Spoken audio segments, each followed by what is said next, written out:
everyone, welcome back to JP's Budget Collecting and our weekly look back at the hot comics from 6 months ago. Today we're looking back at the hot comics from February 7th, 2020, and I'm recording this on August, what is today?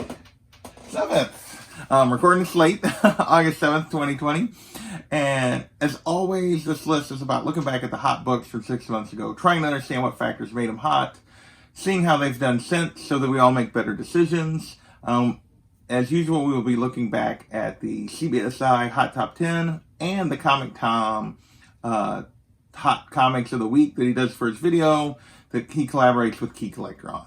So, without further ado, let's get into this week's list. First up, we have Agretsuko, number 1. This is a comic that was based on a Netflix cartoon show for adults. It was a popular anime style show.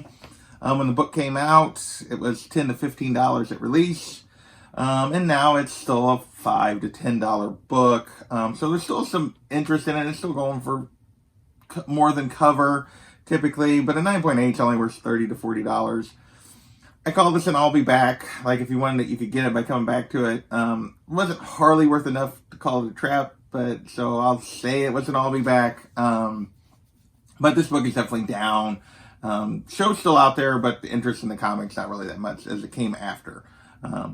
Next, we have Magic Order number 1. This is the SDCC variant that was limited to 2,000, and this was basically hit the list because Mark Millar was talking about that it was in production. He said this before, that hasn't always worked out, but sometimes it has. But back then, this jumped up to a $25 book. I called it a trap. It's now a $5 to $10 book. There's only been one recent 9.8 sale, and that went for $40 all the way back in March, as compared to $150 that it was going in January. So this was definitely a trap. Or you could almost call this like even the Come On Man or Dumpster Fire category. The third book on the list this week is another option thing, and that was The Spire number 1. And basically, this was optioned prior to it even being released, so there was some buzz about it coming out. But almost every Boom Studios product gets optioned. That's just part of what they're doing. It doesn't mean they're ever going to go into development. As a result, people were paying $20 to $30 for this at release. I called it a dumpster fire. At the very least, a Come On Man, and it's a dumpster fire. It's now a $1 to $10 book, and there's only been 2 9.8 sales. They both went for $85. Those have been a little while, and really, I think you're paying too much. You can literally get this book for $1 plus shipping on occasion. So with that, we're going to move away from option/TV news, and we're going to focus on a ghost book a little bit. This is El Sorprendente Hombre Arana, which is the Mexican version of Amazing Spider-Man. This is issue number 128. So those that don't know, in Mexico, when they killed off Gwen Stacy in issue 121, spoilers, of ASM, Mexico didn't like that. So they broke away from the American version of the story, and they started releasing their own version of Spider-Man. So Gwen didn't die.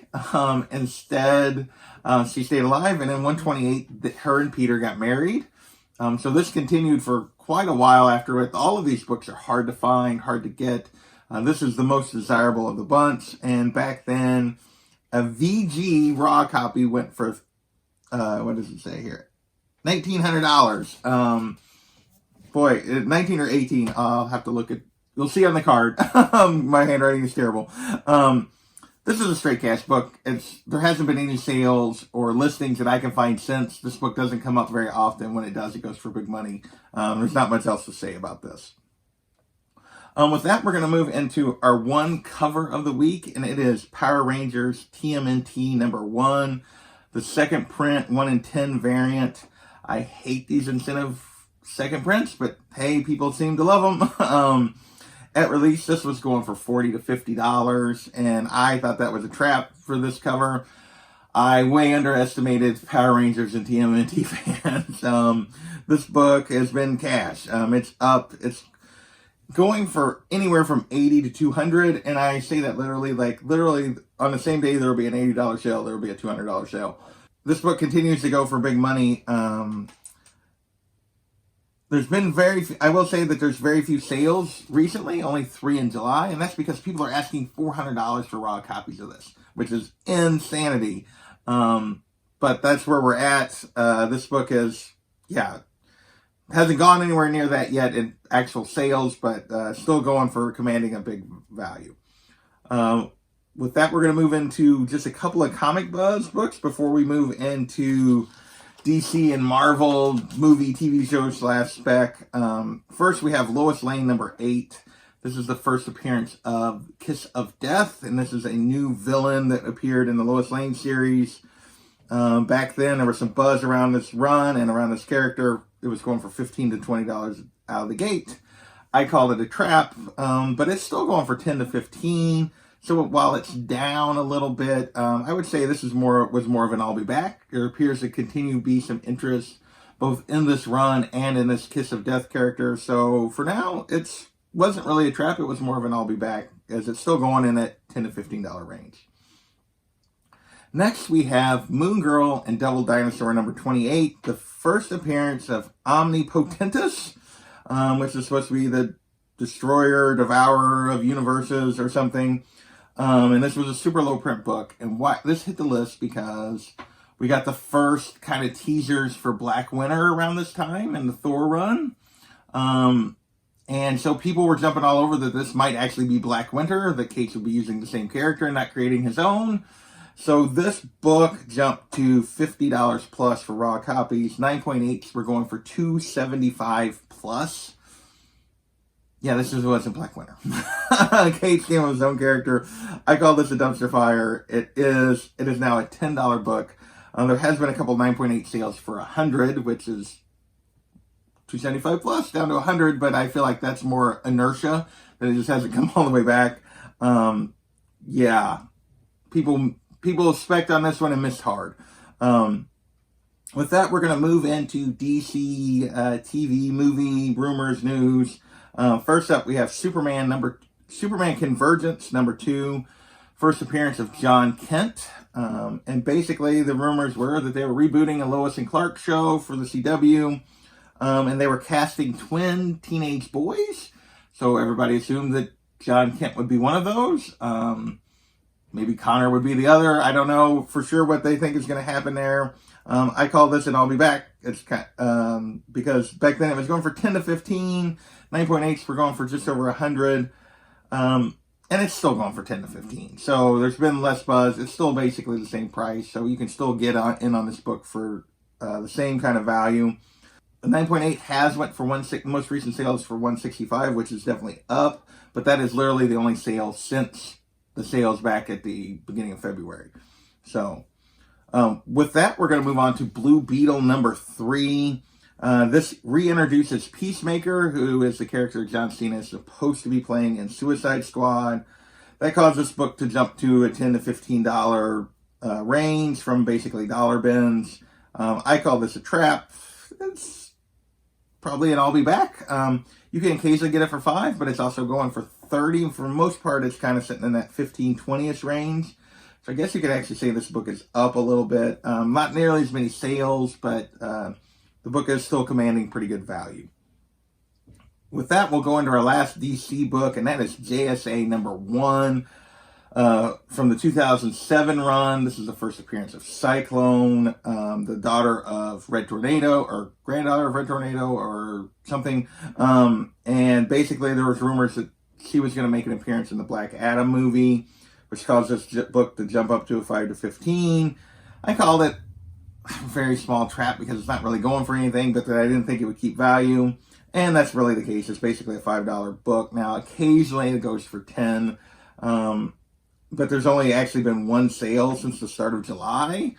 So, yeah, there's not much interest in this, and there's not many sales. So, it was a trap, but a very small one. So, if you paid $15, you're not really out that much. With that, we will move into Marvel news and mostly Disney Plus rumors for this week. First, we have Thor 371. This is the first appearance of Justice Peace. a character that's part of the Time Variance Authority. And basically, there was a photo from the Loki set that showed Loki in kind of a prison outfit that said TVA. So people jumped on this thinking, well, maybe this character would be part of it. But this character really, in the comics at least, wasn't a big part of the Time Variance Authority.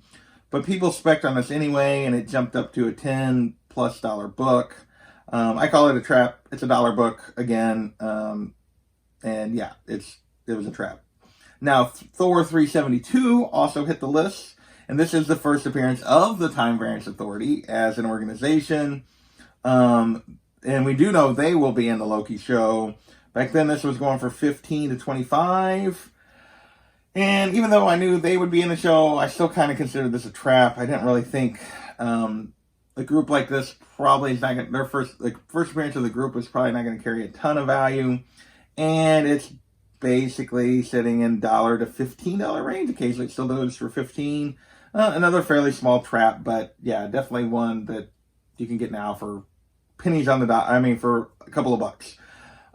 With that, we will move to West Coast Avengers number 45. If you guys watched the Cash or Trash video, this actually hit the list again just last weekend when I talked about it. Back then, it hit the list because of speculation that White Vision, or this version of it, this rebooted version of Vision from the comics, is what they were going to use in the WandaVision show. And that spec has been renewed here recently. Back then, it was going for $15. 9.8s were going for $130. I call this an I'll be back. And if you bought it in a couple of months, in May-ish, early June, it was definitely an I'll be back. You could have got for less. The spec has been renewed kind of since then with more news or stuff from WandaVision, and now it's back to a $10 to $15 book. 9.8s are actually up a little bit this time compared to what they were before at $150 to $200. But I'll stick with this was an I'll be back, that you had opportunities to get this for less. So with that, we will move into Vision and the Scarlet Witch number 12. This is the first appearance of the twins, which were later retconned to be Speed and Wiccan. Right? Wiccan, yeah.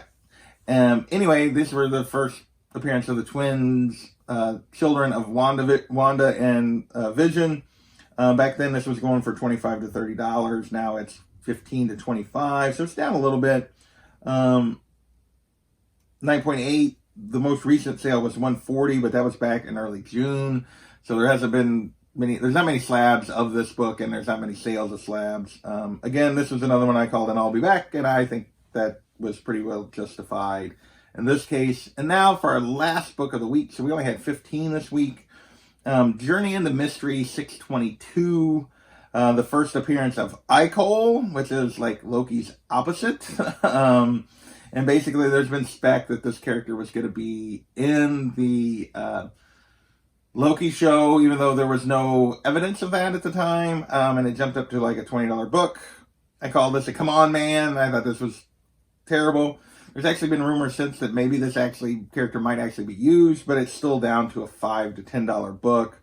So it was more of a trap than a come on, man, but definitely still down. So there was a lot of bad spec this week. Really, like all these Time Variance Authority and Journey into Mystery, the Icole and Cyclone. Yeah, a lot of these specs that didn't really hold value. There were several. The Magic Order and the Spire didn't really hold value for option news. But that Power Rangers TMNT kept going strong, and so does obviously that Ghost Spider-Man book. So I want to thank you guys for watching. Hope you got something out of this. If you like what you see, hit the like and subscribe button, and we'll catch you next time.